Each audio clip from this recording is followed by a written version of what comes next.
Bismillahirrahmanirrahim. Assalamualaikum warahmatullahi wabarakatuh. Alhamdulillah. Alhamdulillahi rabbil alamin. Wabihi nasta'inu ala umuri dunya waddin. Wassalatu wassalamu ala asrafil anbiya'i wal mursalin. Allahumma salli ala sayyidina Muhammad wa ala alihi wa sahbihi ajma'in. Qala rabbi israh li sadri wa yassir li amri wahlul 'uqdatam min lisani yafqahu qawli. Amma ba'd. Bapak, Ibu dan hadirin yang berbahagia dan dirahmati Allah Subhanahu wa taala. Sama-sama kita kembali memanjatkan puji syukur kehadirat Allah atas segala nikmat karunia-Nya hingga di kesempatan sore hari ini di tengah rintik hujan yang dari tadi siang mengguyur tempat kita, dan semoga ini menjadi sebuah pertanda bahwa Allah ingin membasahi nurani kita. Allah ingin membasahi jiwa kita dengan kefitrahan dan kesejatian kita sebagai manusia. Maka mari kita lahirkan kesyukuran atas berbagai nikmat yang telah Allah hadirkan dengan kalimat syukur, kalimat tahmid bersama-sama. Alhamdulillahirabbil alamin. Salawat beriring salam semoga senantiasa terlimpah curah atas teladan hidup kita Rasulullah Muhammad sallallahu alaihi wasallam. Salawat beriring salam semoga Allah limpah curahkan pula kepada keluarganya, para sahabatnya dan seluruh umatnya. Dan semoga Allah catat atas kita dengan segala keterbatasan kita menjadi bagian dari umatnya beliau sallallahu alaihi wasallam yang mendapatkan anugerah syafaatnya. Amin ya rabbal alamin. Bapak dan Ibu yang saya hormati dan dirahmati Allah, agar keberkahan semakin Allah tumpah curahkan kepada kita, mari sama-sama kita awali dengan basmalah. Bismillahirrahmanirrahim. Bapak, Ibu dan hadirin yang berbahagia yang dirahmati Allah Subhanahu wa taala. Di pertemuan yang lalu kita telah belajar bagaimana akhlak Rasulullah sallallahu alaihi wasallam. Dan kita telah mengetahui bahwa definisi akhlak yang kemarin telah kita sepakati adalah kemampuan menjaga kenyamanan hati meskipun pada situasi yang tidak sesuai dengan harapan. Jadi kita tetap nyaman, ya. Hati kita tetap senang, hati kita tetap bahagia meskipun pada situasi yang tidak sesuai dengan keinginan. Itulah akhlak. Maka akhlak adalah sebuah ikhtiar, sebuah proses bagaimana agar hati kita ini terus merasa nyaman. Hati kita itu terus merasa senang, merasa bahagia, dada kita menjadi lapang. Inilah akhlak beliau sallallahu alaihi wasallam. Dan kemarin kita telah belajar bagaimana beliau sallallahu alaihi wasallam memberikan kepada kita keteladanan pada saat beliau mengawali perjalanan dakwah ini. Dicaci, dimaki, bahkan disakiti, tapi beliau tetap nyaman, beliau tetap menjaga agar terus merasa senang. Beliau bahkan tersenyum. Cacian, makian, bahkan lemparan kotoran ditanggapi dengan senyuman oleh beliau sallallahu alaihi wasallam. Sekarang kita akan belajar pada sebuah etapa perjalanan beliau sallallahu alaihi wasallam di akhir perjalanan dakwah beliau. Dikisahkan bahwa di Madinatul Munawwarah, kota suci kedua setelah Mekah Al-Mukarramah, kota yang menjadi pusat pemerintahan daulah Islamiyah, kota yang menjadi pusat peradaban Islam, Kota di mana Rasulullah dan para sahabat-sahabat pilihan tinggal di sana, yang beliau mengendalikan Jazirah Arab.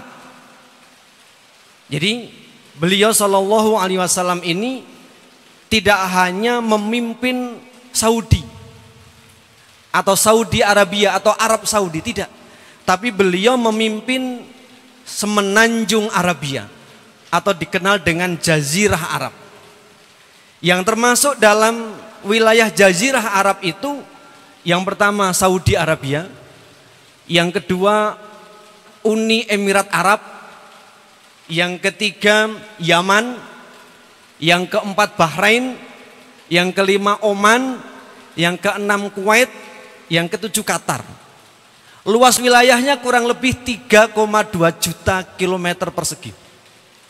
Sebuah wilayah yang tidak kecil. Sementara negeri kita ini, yang konon katanya negara yang besar, wilayahnya 1,9 juta kilometer persegi. Artinya saat itu Rasulullah mengendalikan wilayah yang hampir 2 kali wilayahnya negeri kita. Saya menyampaikan ini agar kita memiliki sebuah psikologi bahwa saat itu Rasulullah itu pemimpin yang besar. Bahkan disegani oleh pemimpin-pemimpin besar yang lain, dari Persia, dari Romawi, dari Syria, bahkan dari Mesir. Mereka menyegani Rasulullah Sallallahu Alaihi Wasallam. Bapak Ibu yang saya hormati dan dirahmati Allah. Nah, di kota suci ini hiduplah seorang pengemis Yahudi yang buta.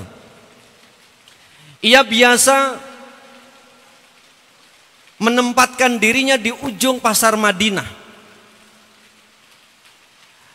Meskipun ia seorang yang buta, tapi perilakunya sungguh sangat tidak mencerminkan bahwa dia adalah seorang yang buta.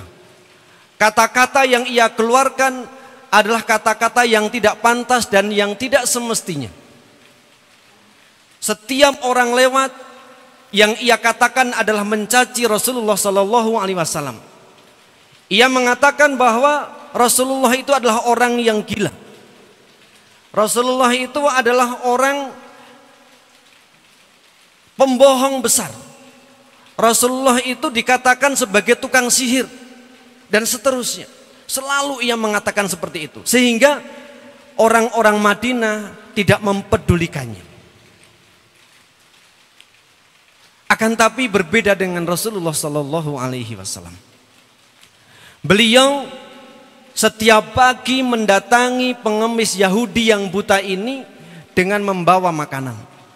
Meskipun beliau mendengar langsung dari mulut Yahudi yang buta ini cacian dan makian, tapi beliau dengan tangannya yang lembut mengambil makanan yang telah beliau bawa, kemudian disuapkan pelan-pelan. Dan itu beliau lakukan setiap pagi. Singkat cerita Bapak Ibu sekalian, tiba saatnya Rasulullah dipanggil oleh Allah Subhanahu wa taala. Selesailah tugas Rasulullah Sallallahu Alaihi Wasallam. Saat itu penduduk Madinah berduka. Bahkan tidak hanya penduduk Madinah, seluruh jazirah Arab berduka. Tapi tidak dengan Yahudi buta ini. Ia justru bergembira ria. Begitu ia mendengar Rasulullah Sallallahu Alaihi Wasallam wafat, ia bergembira, bersuka cita.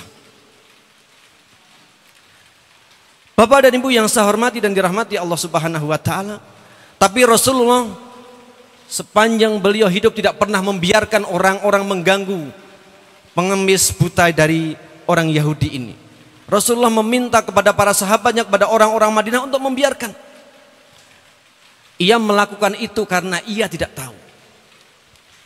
Maka Bapak dan Ibu yang saya hormati dan dirahmati Allah Subhanahu wa taala, hari berganti hari, pengemis Yahudi ini kemudian tidak mendapati setiap pagi ada orang yang membawa makanan dan menyuapi. Sehingga beberapa hari ia merasakan kelaparan, karena memang tidak ada orang yang peduli. Akan tapi ketika semua urusan kaum mukminin sudah selesai, kepemimpinan Islam sudah diamanahkan kepada Abu Bakar As-Siddiq, maka kemudian di tengah kesibukan Abu Bakar As-Siddiq, beliau mendatangi rumah istri Rasulullah, yaitu rumah putrinya Ibunda Aisyah radhiyallahu anha. Abu Bakar mengatakan kepada putrinya, "Wahai anakku, wahai putriku, sesungguhnya aku sangat senang melakukan apa-apa yang Rasulullah Shallallahu Alaihi Wasallam lakukan. Akan tapi aku merasa khawatir ada sesuatu yang tertinggal yang belum aku lakukan. Maka sampaikanlah kepadaku apa kebiasaan Rasulullah yang belum aku lakukan." Bapak dan Ibu yang saya hormati dan dirahmati Allah Subhanahu wa taala, Ibunda Aisyah adalah orang yang sangat paham dengan dua sosok mulia ini. Sosok Rasulullah Sallallahu Alaihi Wasallam dan sosok Abu Bakar, ayahnya tercinta. Maka begitu Abu Bakar bertanya seperti itu, beliau langsung bisa menjawab bahwa ada ayah. Rasulullah itu biasa setiap pagi pergi ke pasar. Beliau membawa makanan dan kemudian memberikan makanan itu kepada pengemis buta Yahudi yang ada di pojok pasar Madinah. Bahkan beliau biasa menyuapi pengemis Yahudi buta itu. Maka demi mendengar apa yang dikatakan oleh putrinya itu, maka kemudian esok harinya beliau keluar dari rumahnya membawa makanan yang bisa beliau bawa, dan kemudian beliau bergegas menuju ke pojok pasar Madinah. Ternyata betul Bapak dan Ibu sekalian, di pojok pasar Madinah itu ada seorang pengemis buta yang kemudian kata-katanya memang tidak enak didengar. Maka kemudian beliau Abu Bakar As-Siddiq mendekati pengemis itu, dan kemudian beliau dengan kelembutan tangan beliau berusaha melakukan dengan hati-hati agar kemudian pengemis Yahudi buta itu tidak merasakan bahwa orang yang datang adalah bukan orang yang biasa. Akan tetapi ternyata Bapak Ibu yang saya hormati, begitu makanan yang disuapkan oleh Abu Bakar itu sampai di mulut Yahudi, maka kemudian orang Yahudi buta itu menampel tangan Abu Bakar As-Siddiq. "Engkau siapa? Engkau bukan orang yang biasa." Maka begitu mendengar kata-kata itu, Abu Bakar As-Siddiq dengan sejuta rasa, beliau hampir terdiam, tidak bisa berkata-kata. Beliau kemudian mengatakan, "Aku orang yang biasa." "Bukan, engkau bukan orang yang biasa," kata pengemis Yahudi itu. "Orang yang biasa datang kepadaku tangannya sangat halus. Ketika ia menyuapi kepadaku makanan, maka aku begitu mudahnya mengunyah dan menelan makanan itu. Tapi tidak hari ini, engkau tidak melakukan itu." Maka Abu Bakar As-Siddiq tidak kuasa menahan tangisnya Bapak dan Ibu sekalian. Beliau kemudian mengatakan, "Memang benar, aku bukan orang yang biasa datang. Aku adalah sahabatnya. Aku adalah saudaranya. Orang yang biasa menyuapi engkau sekarang sudah tidak ada. Beliau telah dipanggil oleh Allah Subhanahu wa taala. Beliau telah wafat beberapa hari yang lalu. Beliaulah Rasulullah Sallallahu Alaihi Wasallam." Maka begitu mendengar yang disebut adalah Rasulullah Sallallahu Alaihi Wasallam, orang Yahudi itu kemudian terpekik. Ia kaget luar biasa. Ternyata orang yang selama ini dicaci maki, orang yang selama ini disumpah serapai, adalah orang yang setiap pagi menyuapi. Maka kemudian, "Benarkah apa yang engkau katakan?" Kata orang Yahudi itu kepada Abu Bakar, "Benar, beliau telah tiada. Maka aku sahabatnya akan menggantikanmu untuk menyuapimu setiap pagi."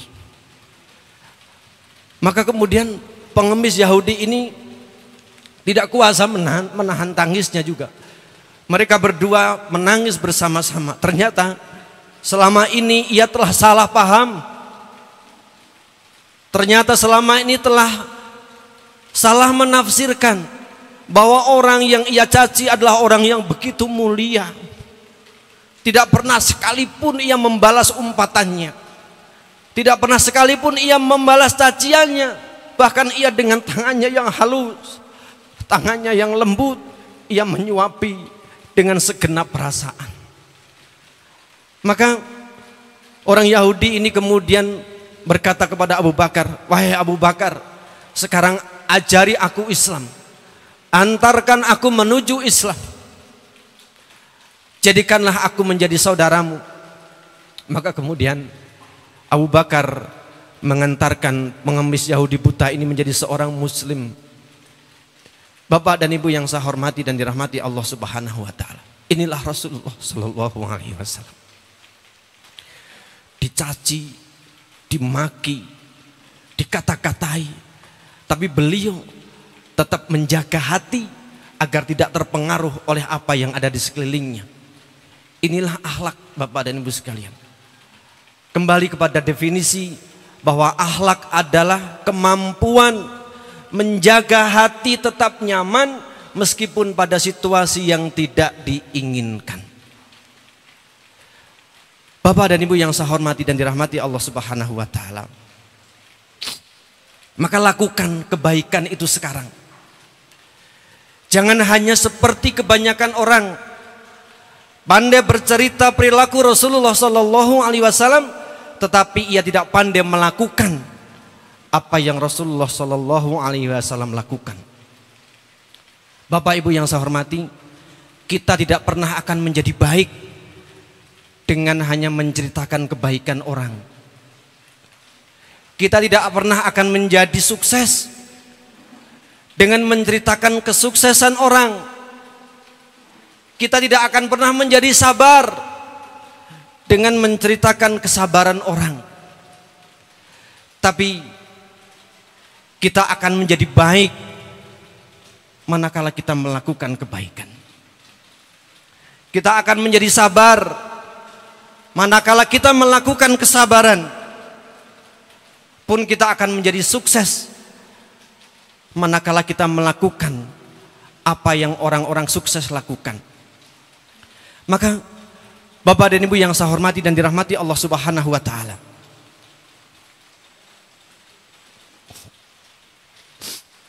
ketika kita bisa melakukan kebaikan, maka segeralah kita lakukan. Bantulah orang lain sebisa yang bisa kita bantu. Jangan pernah nunggu nanti atau besok, karena belum tentu nanti atau besok kita bisa melakukannya. Sabarlah pada saat kita dituntut untuk marah. Situasi memungkinkan kita untuk emosi, situasi memungkinkan kita untuk marah, tapi kita tahan sedemikian rupa. Jangan sampai emosi itu hadir, jangan sampai emosi itu datang. Rasulullah Shallallahu Alaihi Wasallam berbuat baik kepada siapa saja, meski kepada orang yang membencinya. Beliau tidak membalas keburukan dengan keburukan, justru beliau membalas keburukan dengan cinta kasih dan rasa sayang. Rasulullah Shallallahu Alaihi Wasallam telah mempraktekkan apa yang Allah Subhanahu Wa Taala perintahkan. Wa ahsin kama ahsanallahu ilaika. Berbuat baiklah engkau sebagaimana aku telah berbuat baik kepada engkau. Bapak dan Ibu yang saya hormati dan dirahmati Allah Subhanahu wa taala. Allah Subhanahu wa taala itu berbuat baik kepada siapa saja. Allah berbuat baik tidak hanya kepada orang baik, tidak hanya kepada golongan tertentu, tidak hanya kepada orang-orang yang mentaati saja. Allah menyediakan sinar matahari untuk semua makhluknya, untuk semua hambanya. Allah menyediakan air untuk semua makhluknya, untuk semua hambanya. Allah menyediakan oksigen untuk semua makhluknya, untuk semua hambanya. Allah menyediakan rezeki untuk semuanya. Allah membentangkan bumi, menghamparkan daratan, juga untuk semuanya. Maka Bapak dan Ibu yang saya hormati dan dirahmati Allah Subhanahu wa taala, itulah karakter yang dicontohkan oleh Rasulullah sallallahu alaihi wasallam sehingga kemudian beliau meraih kesuksesan yang paripurna, meraih kesuksesan yang sempurna. Inilah karakter Rasulullah yang utama yang mengantarkan beliau menuju kesuksesan yang luar biasa. Beliau sukses menjadi seorang ayah. Beliau sukses menjadi seorang suami. Beliau sukses menjadi seorang negarawan. Beliau sukses menjadi seorang pemimpin. Maka beliau sukses dalam semua sisi kehidupan.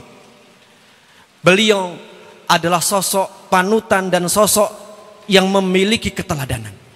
Maka ketika kita menginginkan agar hidup kita sukses, maka tidak ada cara lain kecuali kita mencontoh karakter yang dimiliki oleh Rasulullah sallallahu alaihi wasallam. Semoga Allah Subhanahu wa taala yang Maha Agung memampukan kita yang fakir ini, kita yang terbatas ini, kita yang sedikit ilmu ini untuk bisa berakhlak sebagaimana akhlaknya Rasulullah sallallahu alaihi wasallam. Amin ya rabbal alamin. Bapak dan Ibu yang saya hormati dan dirahmati Allah Subhanahu wa taala, semoga kita yang masih mendapatkan kesempatan pinjaman kehidupan ini menjadi sumber cinta bagi sesama. Kita yang masih mendapatkan pinjaman kehidupan ini menjadi sumber kedamaian, menjadi sumber ketentraman, menjadi sumber keberkahan bagi sesama kita, bagi semua makhluknya Allah Subhanahu wa taala. Tangan kita bisa bergerak, bisa meringankan beban orang lain adalah sebuah keistimewaan. Bahkan sebuah kemewahan Bapak Ibu sekalian. Karena akan ada sebuah masa, akan hadir sebuah waktu di mana tangan kita ini tidak bisa bergerak. Tangan kita ini tidak akan bisa membantu orang. Maka mari kita rasakan semua kemewahan yang Allah hadirkan kepada kita.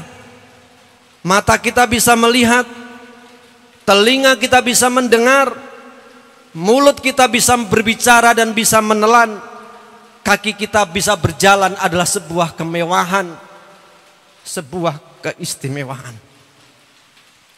Bahkan Bapak dan Ibu yang saya hormati dan dirahmati Allah Subhanahu wa taala, sekedar tangan kita bisa memasukkan kancing baju kita ke lubang baju kita adalah sebuah kemewahan.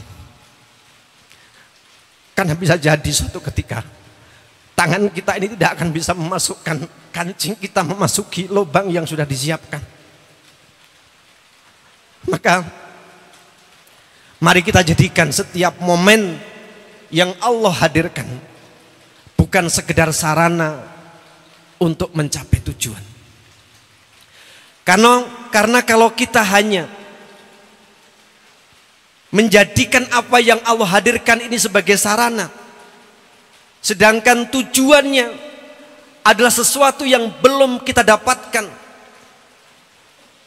sementara sesuatu yang belum kita dapatkan itu adalah belum pasti terjadi. Sesuatu yang bahkan bisa jadi tidak akan pernah terjadi. Maka Bapak dan Ibu yang saya hormati dan dirahmati Allah Subhanahu wa taala, kalau kita membiarkan diri kita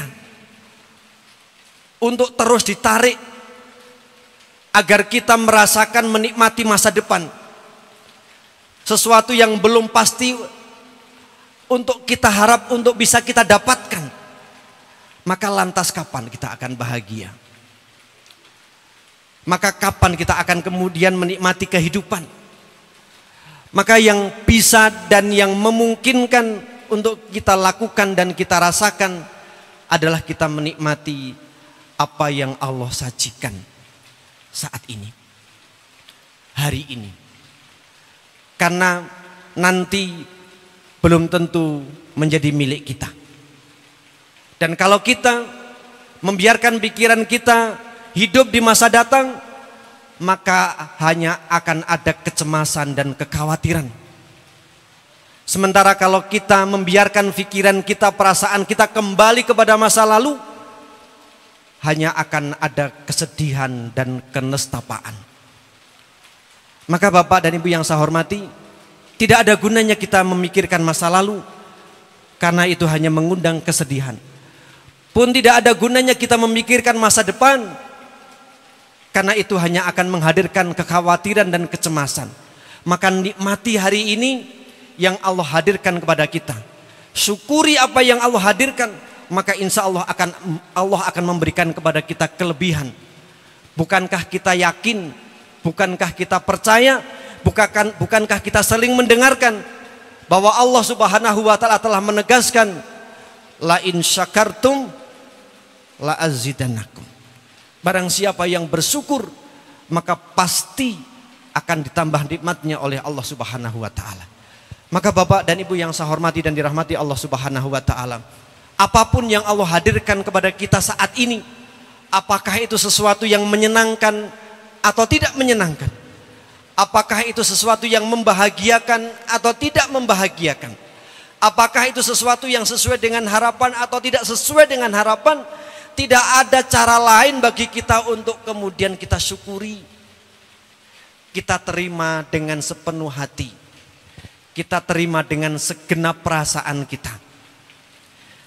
Sebagai seorang muslim Bapak dan Ibu sekalian, muslim itu adalah orang yang berserah diri. Maka mestinya kita bisa menerima apapun yang Allah hadirkan tanpa ada sedikit pun penolakan. Ketika kita kemudian membiarkan diri kita menolak apa yang Allah hadirkan di dalam kehidupan, maka sejatinya Bapak dan Ibu sekalian, kita membiarkan diri kita larut dalam persoalan, larut dalam permasalahan.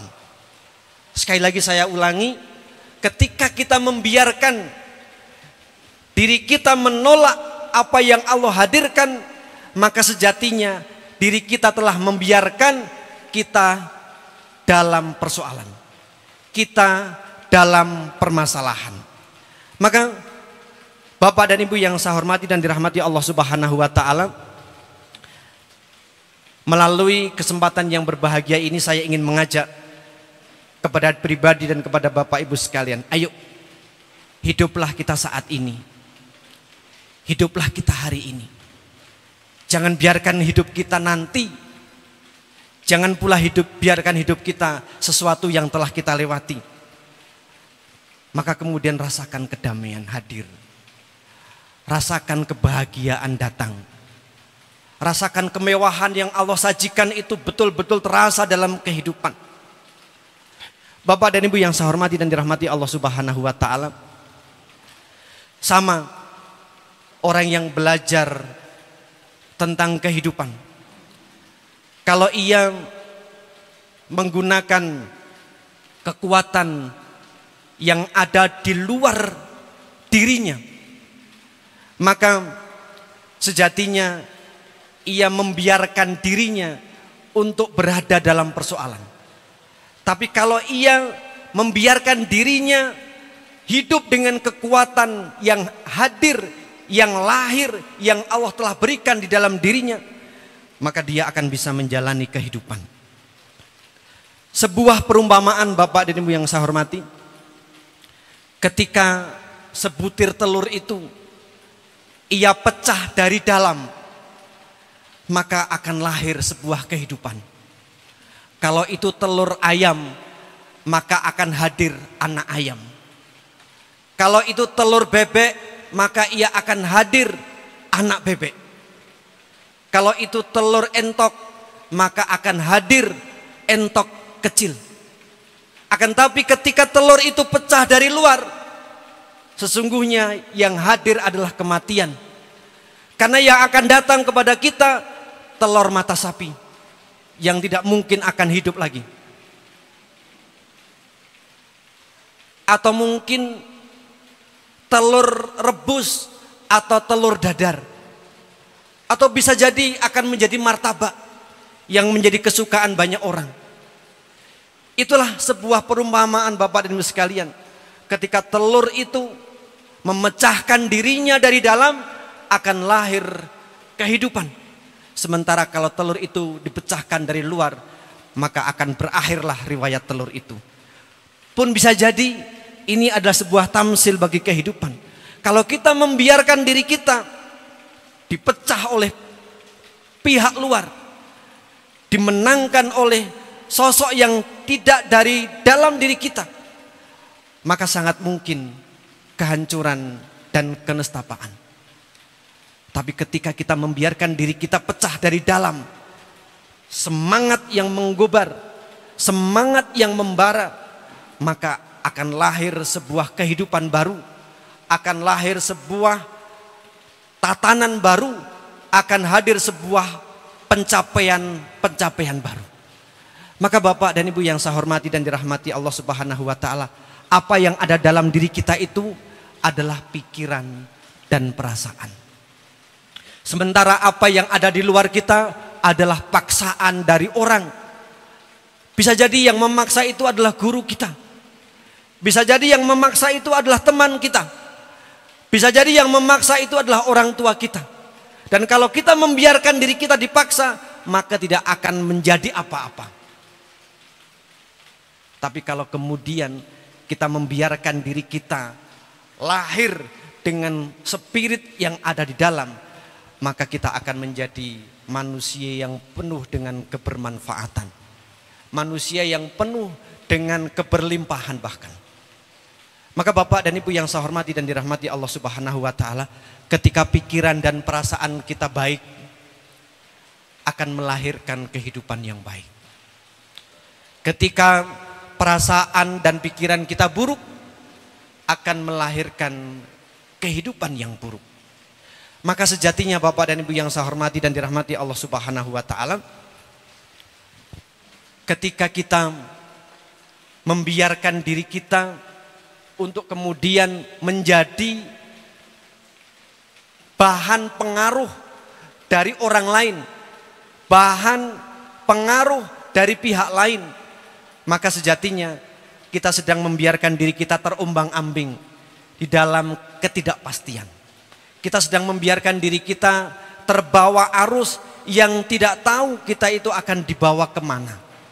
Maka Rasulullah telah mengajarkan kepada kita. Rasulullah telah memberikan keteladanan kepada kita. Maka menjadi pilihan bagi kita. Akankah kita membiarkan itu berlalu begitu saja? Atau kemudian itu menjadi inspirasi bagi kita untuk kemudian memunculkan energi dari dalam diri kita agar kita kemudian berubah.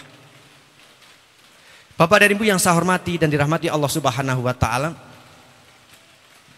kalau seseorang telah menemukan kemuliaan di dalam dirinya, dalam pikiran dan perasaannya, maka pasti dia akan menjadi asbab kemuliaan bagi dirinya. Ketika seseorang telah menemukan cinta di dalam dirinya, maka di luar pun ia akan menjadi orang-orang yang dicinta. Maka Bapak dan Ibu yang saya hormati dan dirahmati Allah Subhanahu wa taala, kebiasaan kita, semoga bukan kita yang ada di sini, tapi kebiasaan kebanyakan orang adalah bahwa orang itu mudah menghakimi, orang itu mudah menyalahkan, orang itu mudah marah, yang penyebabnya adalah karena ia belum menemukan keindahan di dalam dirinya. Ia belum menemukan rasa cinta di dalam dirinya. Sehingga kemudian ketika ada sesuatu yang tidak membuat hatinya nyaman, ia tidak kemudian mengkondisikan hatinya untuk tetap nyaman, tapi ia kemudian mencari seseorang atau sesuatu yang akan disalahkan. Inilah kebanyakan orang. Tapi semoga kita yang hadir di sini tidak melakukan yang demikian. Biarkanlah orang lain melakukan sebagaimana kebiasaan, akan tapi kita bersepakat, berkomitmen untuk merubah, bahwa Rasulullah telah memberikan kepada kita keteladanan. Rasulullah telah memberikan kepada kita sebuah contoh yang real, contoh yang otentik. Bagaimana meraih keberhasilan itu. Bagaimana meraih kesuksesan itu. Dan kesuksesan beliau adalah dilandasi dengan kecintaan.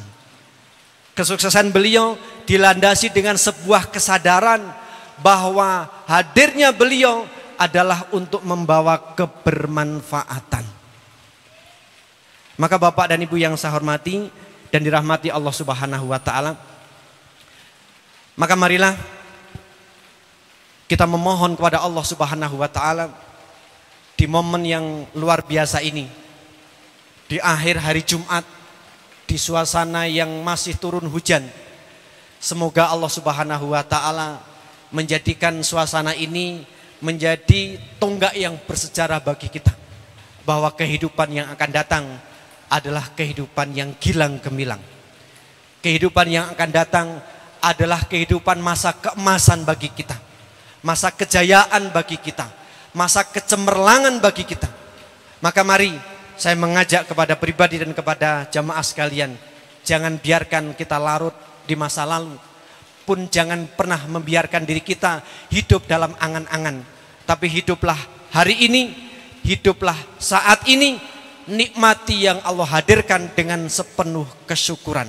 Kita yakini bahwa apa yang Allah hadirkan adalah sebuah kenikmatan. Maka tidak ada cara lain bagi kita untuk berterima kasih dan menerima dengan sepenuh penerimaan, dengan sepenuh kebahagiaan. Bapak dan Ibu yang saya hormati, mari permohonan doa kita awali dengan mohon ampun kepada Allah Subhanahu wa taala dengan istighfar. Astaghfirullahaladzim. Astaghfirullahaladzim. Astaghfirullahaladzim. A'udzubillahi minasyaitonirrajim. Bismillahirrahmanirrahim. Allahumma salli wa sallim wa barik ala sayyidina Muhammad wa ala alihi wa sahbihi ajmain. Alhamdulillahi rabbil alamin. Hamdan syakirin, hamdan na'imin, hamdan yuafi ni'mahu wa yukafi mazidah. Ya Rabbana lakal hamdu kama yanbaghi li jalali wajhikal karim wa 'azimi sultanik. Allahumma ya Allah, ya Rahman, ya Rahim, ya Hayyu, ya Qayyum, ya Dzal Jalali wal Ikram. Allahumma ya Allah, ya Fattahu, ya Razzaq, ya Ghani, ya Mughni, ya Ahadu, ya Samad, lam yalid, walam yulad, walam yakul lahu kufuwan ahad. La ilaha illa anta subhanaka inni kuntu minadh dhalimin. Rabbana zalamna anfusana wa illam taghfir lana wa tarhamna lanakunanna minal khasirin. Rabbana ighfir lana dhunubana wa li walidina warhamhuma kama rabbayana shighara wa li jamil muslimina wal muslimat wal mu'minina wal mu'minat al ahya'i minhum wal amwat innaka sami'un qaribun mujibu da'wat wa yaqdiyal hajat birahmatika ya arhamar rahimin. Rabbana ighfir lana wa li ikhwanina alladhina sabaquna bil iman wa la taj'al fi qulubina ghillan lil ladzina amanu rabbana innaka ra'ufur rahim. Rabbana innana amanna faghfir lana dzunubana wa qina adzabannar. Rabbana hab lana min azwajina wa dzurriyyatina qurrata a'yun waj'alna lil muttaqina imama. Allahumma ya Allah, hamba bersyukur dan berbahagia atas segala nikmat yang telah Engkau curahkan kepada kami hingga saat ini. Hamba bersyukur, kami bersyukur dan berbahagia atas segala kesehatan yang telah Engkau berikan kepada kami, atas segala kenikmatan yang telah Engkau curahkan kepada kami, atas segala keharmonisan yang telah Engkau limpah curahkan kepada kami. Allahumma ya Allah, kami bersyukur dan berbahagia bahwa Engkau telah berikan kepada kami rezeki yang berlimpah ruah, rezeki yang halalan thayyibah, yang selama ini kami nikmati, yang selama ini kami jarang mensyukuri. Allahumma ya Allah, kami bersyukur dan berbahagia atas rezeki yang telah Engkau anugerahkan kepada kami, baik itu yang sedikit maupun yang banyak, baik yang kami tahu maupun yang tidak kami tahu, baik yang pernah kami syukuri maupun yang belum kami syukuri. Kami sadar saat ini ya Allah, begitu murahnya Engkau, begitu sayangnya Engkau, begitu cintanya Engkau kepada kami, hingga Engkau masih memberikan kepada kami kesempatan hingga saat ini untuk memperbaiki hidup kami. Kami yakin dan percaya bahwa hari ini adalah hari yang bersejarah bagi kami untuk menjemput kebahagiaan dan kesuksesan kami, untuk menjemput keberhasilan dan kecemerlangan hidup kami. Allahumma ya Allah, hadirkan atas kami sesuatu yang membawa maslahat dan manfaat di dalam hidup kami. Jadikanlah diri kami, hadirnya diri kami membawa solusi bagi orang-orang yang ada di sekeliling dan sekitar kami. Allahumma ya Allah, kami bersyukur dan berbahagia atas segala karunia-Mu ini. Rabbana atina min ladunka rahmah wa hayyi' lana min amrina rasyada. Rabbana atina fid dunya hasanah wa fil akhirati hasanah wa qina adzabannar wa adkhilna jannata ma'al abrar. Ya Aziz ya Ghaffar ya Rabbal alamin. Subhana rabbika rabbil izzati amma yasifun. Wassalamun alal mursalin. Walhamdulillahi rabbil alamin. Bapak dan Ibu yang saya hormati dan dirahmati Allah Subhanahu wa taala, demikian yang bisa saya sampaikan.